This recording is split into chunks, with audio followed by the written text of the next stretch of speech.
לאחרונה העברתי סדנה, ואחד המשתתפים שאל אותי איך אני יודעת שהמסרים שככה כתובים על חולצות, על תיקים, שאני מדי פעם רואה איזשהו משפט, איך אני יודעת שזה מכוון אליי? איך אני יודעת שזה סימנים שנשלחים אליי?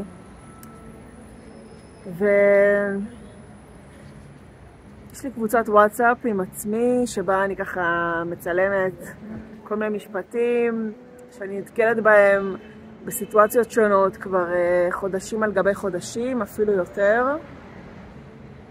וכל פעם זה כל פעם משפט אחר, וזה פשוט מדהים אותי כל פעם מחדש. עכשיו, מעבר לזה שנשלחים כל מיני משפטים וכל מיני סימנים בצורה של מילים כתובות, לפעמים יש איזשהו שיר שככה חוזר על עצמו,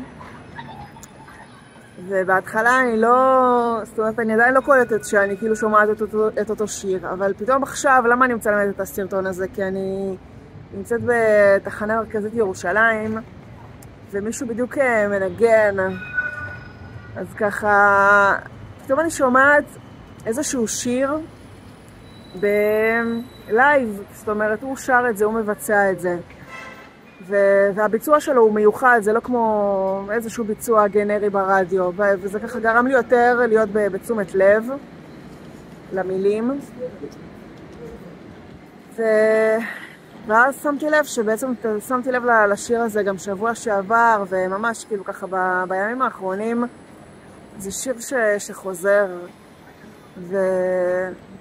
וזה שיר ששמעתי כשעליתי לישראל, זאת אומרת עברו הרבה שנים מאז ששמעתי לראשונה את השיר הזה, וזה לא שיר שאני שומעת כל יום, ופתאום בשבוע אחד לשמוע את זה כבר פעם שלישית, אני חד משמעית לוקחת את זה כאיזשהו מסר, איזשהו ככה סימן משמיים, סימן אליי, לכיוון שלי. אז זהו, חשוב שגם אתם תהיו ערים ומודעים ובתשומת לב לכל מיני סימנים שנשלחים אליכם. ביי!